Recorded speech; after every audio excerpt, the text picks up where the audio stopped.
ओम नमः शिवाय। प्रभु जी, आज की कथा है महाभारत श्रृंखला में वन पर्व एपिसोड संख्या 135। अभी तक आपने सुना रावण वध और राम सीता का मिलन। अब कथा आगे। आज की कथा होगी श्री रामचंद्र जी की राज्याभिषेक। आइए अब कथा को प्रारंभ करते हैं।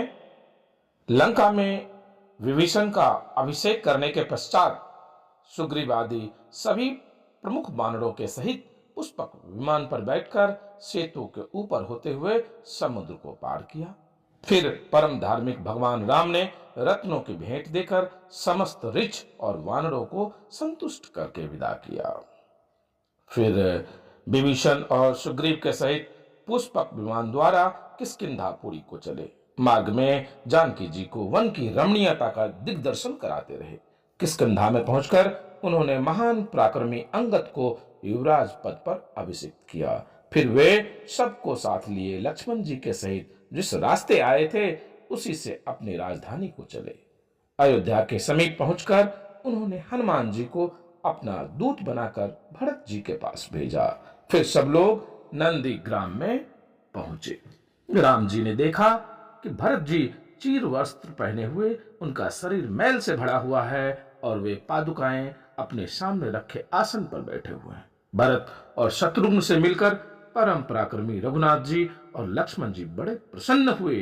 फिर भरत और शत्रुघ्न भी अपने बड़े भाई से मिले। जानकी के दर्शन करने के पश्चात भरत शत्रुघ्न को बड़ा ही हर्ष हुआ। तदंतर भरत जी ने बड़े आनंद से भगवान राम को अपने पास धरोहर स्वरूप रखा हुआ उनका राज्य सौंप दिया।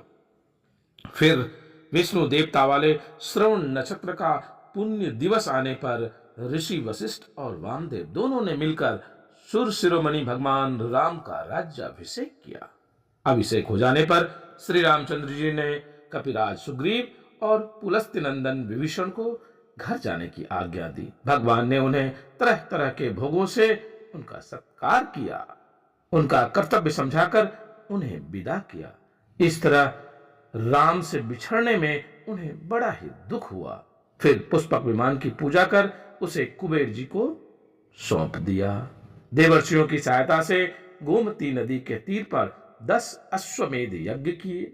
मार्कंडे जी कहते हैं, महाभाव युधिष्ठिर, इस प्रकार पूर्व काल में अतुलित पराक्रमी श्री रामचंद्र जी वनवास के कारण बड़ा भयंकर कष्ट भोग चुके हैं।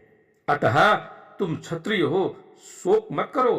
तुम अपने भुज बल के भरोसे प्रत्यक्ष फल देने वाले मार्ग पर चल रहे हो। राम जी तो अकेले ही भयंकर पराक्रमी रावण को युद्ध में मारकर जानकी जी को ले आए थे।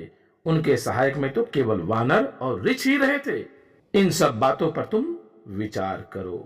वैशंपायन जी कहते हैं, इस प्रकार मतिमान मार्कंडेय जी ने राजा युधिष्ठिर को धैर्य बंधवाया। प्रभु जी, आज की कथा को यहीं विराम देते हैं। आएगी कथा पुनः आगे। आप शिवाय प्रदर्शन को लाइक शेयर सब्सक्राइब अवश्य कीजिएगा।